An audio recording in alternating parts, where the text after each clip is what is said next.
right, if you haven't gone to the first book, The House on East 88th Street, do that first because we're going to read the second book. All right, it's called Lovable Lyle. There he is. There's our friend Lyle the crocodile. And it's also written again by Bernard Weber. Now, this book was written and copywritten in 1969. So it's a few years later. Here we go. I'm going to read the words and I'll show you the pictures. Everyone loved Lyle the crocodile. The Prim family with whom he lived loved him dearly, of course. Oh, there's Joshua, Mr. and Mrs. Prim with Lyle.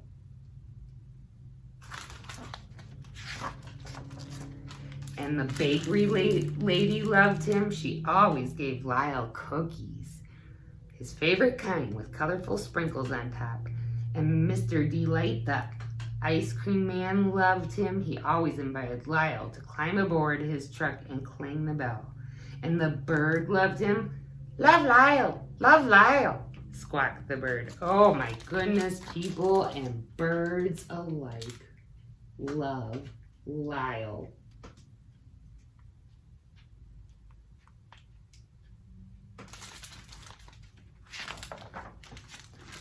And the children loved him. They always called for Lyle to come out and play. And in return, Lyle loved the whole wide, wonderful world. He didn't have one single enemy in it, or so he thought. Oh, look at the squirrels and the cats and the birds and the butterflies and the children. Everybody likes Lyle.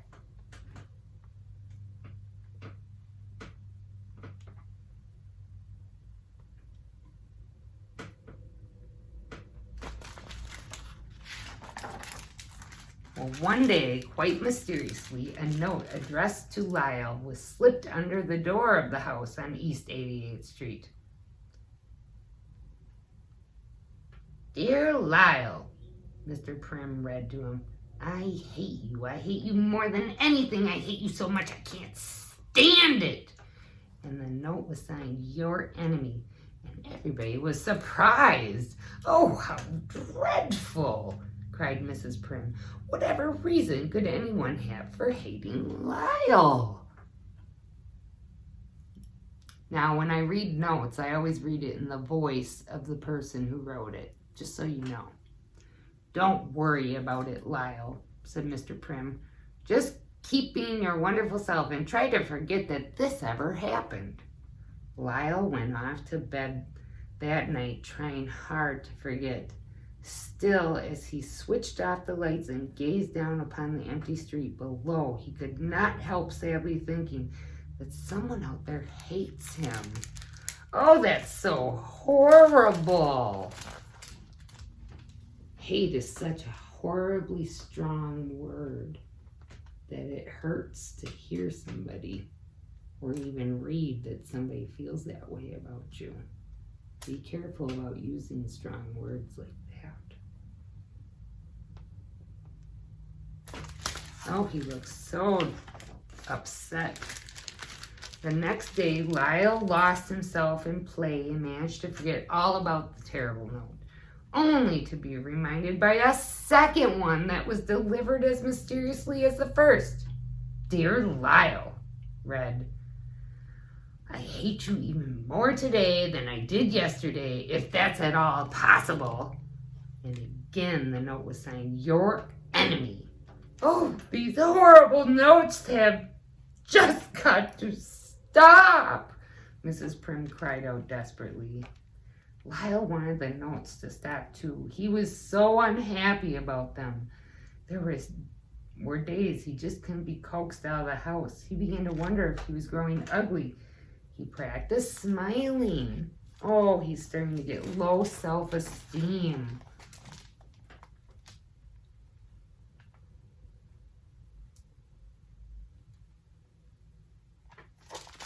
I'm worried about Lyle. At other times, he was outdoors being his friendliest to everyone, hoping somewhere, just somehow, his enemy would see what a nice crocodile he really was. He smiled big smiles, he waved big waves, greeted one and all as warmly, as joyously as he knew how. He performed all of his surefire tricks to amuse people, and he practiced new ones at home each night. Oh, he's being so friendly and trying to make everyone happy. So happy that he's even learning new tricks.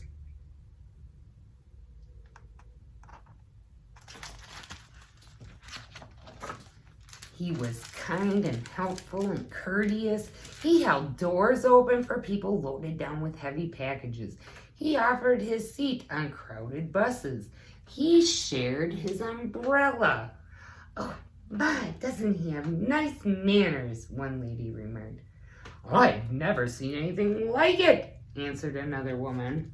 Oh, he's just being so kind and helpful like always is. He's helping with doors and giving up his seats and giving people room under his big umbrella. Very nice. Poor Lyle worked so hard at being nice. He was positively exhausted by the end of the day. Indeed, all the Prims were unhappy about these notes.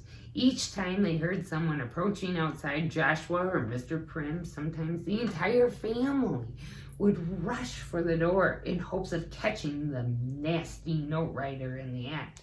They even took turns watching out their windows. Oh, poor Lyle, he's so tired and sad. Look, he's just flopped on the couch, the poor fella. And there they are, watching their door to see if they can catch whoever's writing those notes.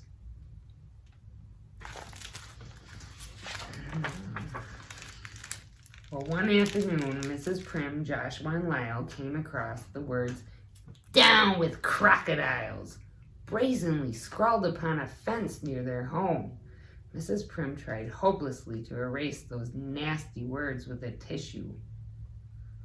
"Well, Lyle," she said as they made their way home, "it seems no matter how much we may think we want to, it isn't always possible to please everyone or be liked by everyone, apparently." And as they approached their house, they noticed a small figure of Clover Sue Hipple, the new girl in Joshua's class.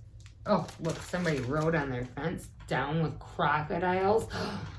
That's vandalism. And here she's trying to explain that sometimes you just can't get people to like you no matter what. And there's Clover Sue Hipple, the new girl in Joshua's class.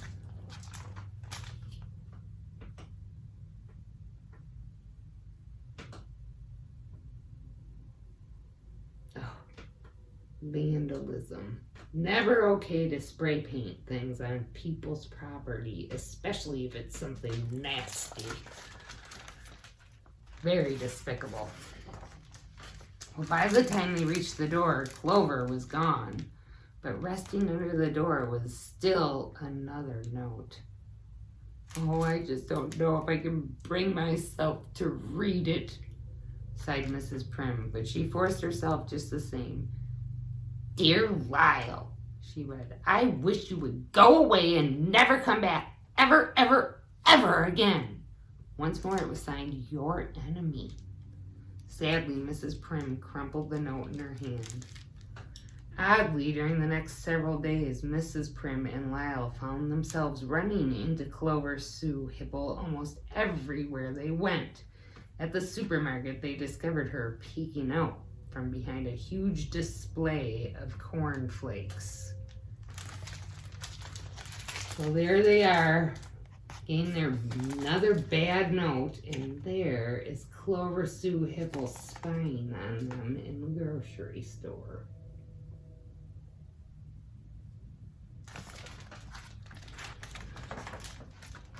Another time they caught a glimpse of her hiding behind a tree. And again one afternoon they discovered her crouched behind the mailbox. And each time Mrs. Prim smiled and tried to say hello. And each time Clover Sue Hipple skittered off before she had a chance.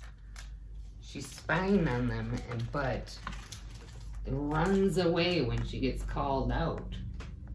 I think she may be the naughty note writer.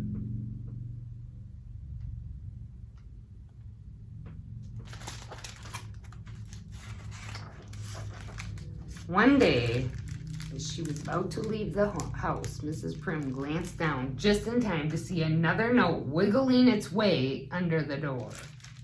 Quickly, she opened the door, and before her, wide-eyed with surprise and still clutching the note, stood Clover Sue Hipple.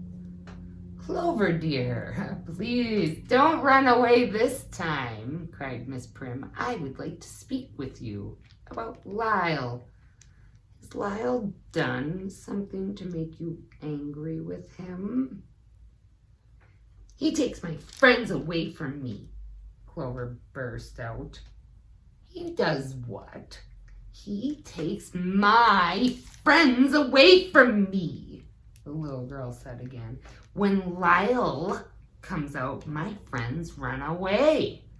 They run to play with him.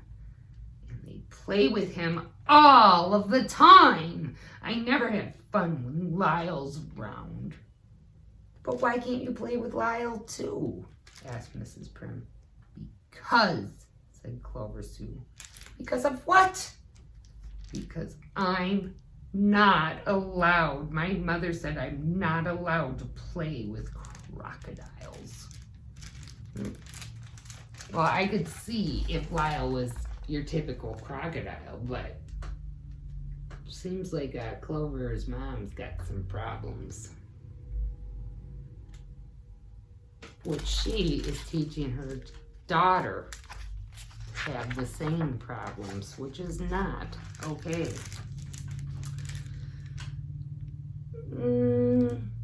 "Why don't you invite Clover Sue's mother here to meet Lyle?"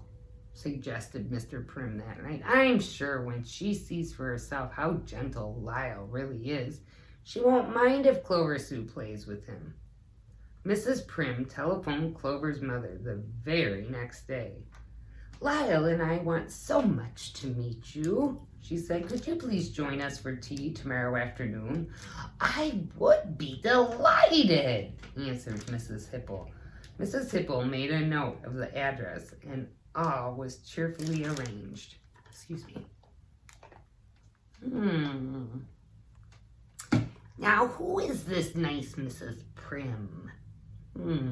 Clover's mother wondered. Setting up the new house had left her a little time for meeting the neighbors. "And who is Lyle?" The only Lyle she knew of was that wretched Lyle the crocodile creature who lived with the most peculiar family somewhere nearby. "Oh, imagine," she chuckled disapprovingly, "a crocodile living amongst decent, respectable people. But this Lyle, he must be that nice Mrs. Prim's husband," she decided. "Oh, of course. Judgy. She doesn't know that it's the same Lyle, does she? And she's already assumed that they're peculiar because of their family. I think she's about to learn something, don't you?" "Now remember now, Lyle," said Mrs. Prim. "The following afternoon, when Mrs. Hipple arrives, greet her with your very best manners. Offer to take her coat, and when you have hung it neatly in the closet, join us in the living room. Do you understand?" Lyle nodded. "Oh, good," said Mrs. Prim, humming as she returned to the kitchen. When Mrs. Hipple arrived, Lyle started down the stairs to greet her, but then he stopped. "Oh, suppose you won't like me," he thought. The thought popped into his head, and suddenly a wave of shyness came over Lyle.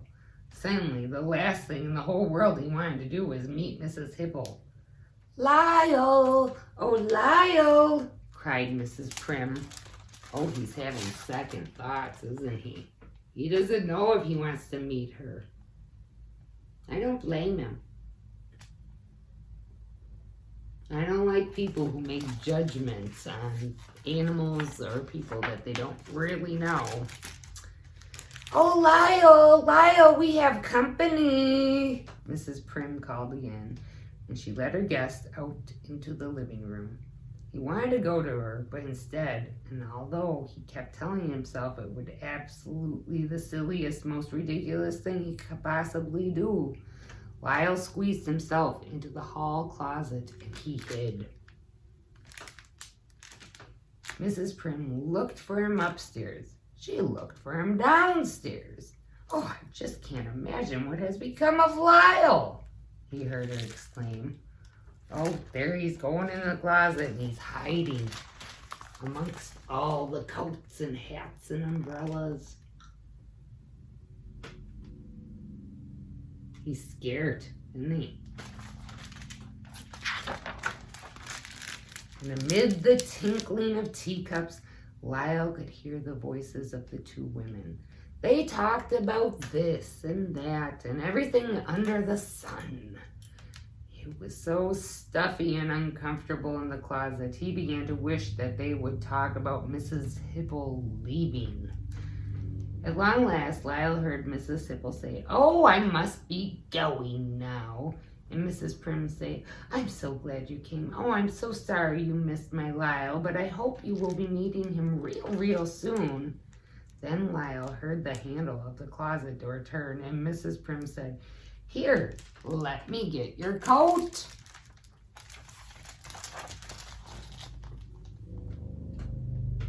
Uh-oh, do you see Lyle?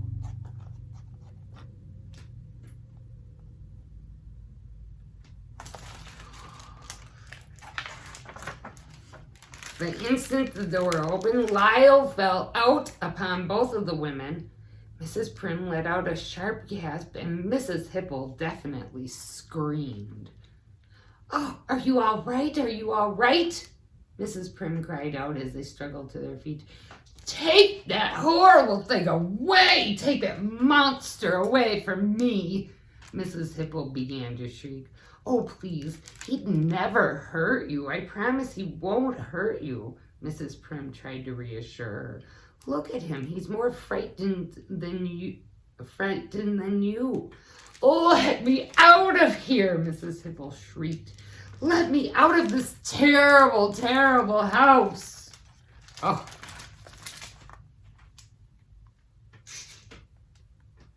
Not good.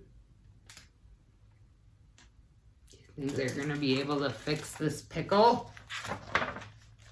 Mrs. Prim opened the door as Mrs. Hipple, her hair and clothes all in a rumple, stumbled from her house. "If that crocodile ever so much as crosses my path, I shall have him arrested," she called back over her shoulder. "This is supposed to be a nice neighborhood, you know." Poor Lyle, sighed Mrs. Prim that night. "Now he's afraid he's going to be arrested. We're just going to have to think of something to take his mind off of his troubles." Oh my goodness. That woman is very hoity-toity. And Lyle is so sad. He thinks he's going to get arrested for just being a crocodile? No. On the first warm day, the Prims knew just what to do for Lyle. "Oh, we'll take him to the beach," they decided. "Swimming has always been Lyle's favorite sport," smiled Mrs. Prim. "And he's by far the best swimmer in the family," her husband added. And while Mr. and Mrs. Prim made themselves comfortable, and Joshua started on a sandcastle, Lyle took a running dive straight into the water. Oh, they're at the beach. It's very crowded. I don't know if I would like a beach that full of people.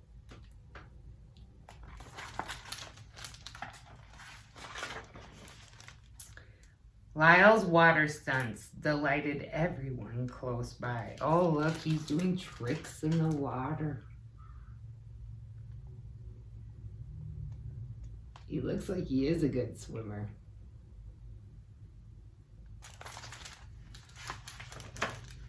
Everyone, that is, except Mrs. Hipple, who had just arrived with Clover Sue and was about to be dunking her feet.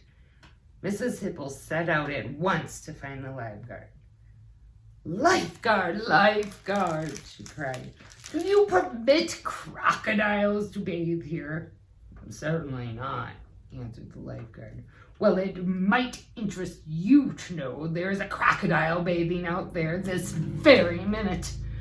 Mrs. Hipple pointed to the spot where she had seen the crocodile. I think Mrs. Hipple would be called a Karen nowadays.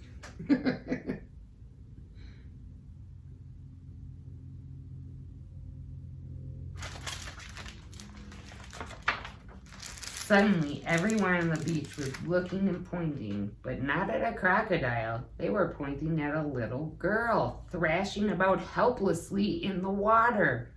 "Clover Sue! Oh, Clover Sue!" Miss Hipple cried. "Oh my gosh, she's drowning!" The lifeguards immediately pushed off to the rescue, but Lyle raced to the scene before them. "There's a crocodile out there!" someone gasped. "No, it's Lyle!" cried Miss Prim, standing nearby. "I mean, it's our Lyle, the crocodile!" Oh, there's Clover Sue. But it looks like Lyle's gonna get to them before the boat.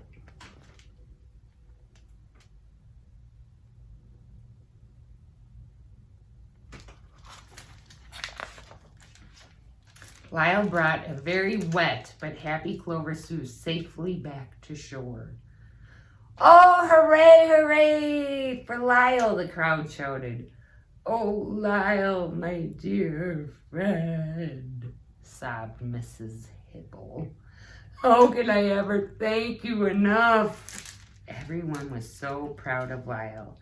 He was immediately appointed honorary lifeguard, and he was given a hat, a sweatshirt, and a silver whistle. "Lyle, you're a hero," said the head lifeguard. "Feel free to come here and save people from drowning any time you choose." Oh, they made him an honorary lifeguard, and Mrs. Hipple called him a friend now that he's done something for her. Some people gotta learn the hard way, don't they?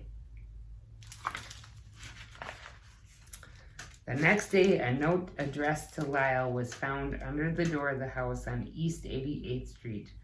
"Oh, no, not again," Mrs. Prim moaned. "Dear Lyle," read Mr. Prim, "I love you. I love you more than anything. I love you so much I can't stand it." And the note was signed, "Your friend for life, Clover Sue Hipple.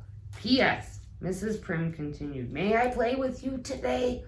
P.P.S. My mother said it was all right." Lyle smiled, one of his big, big smiles.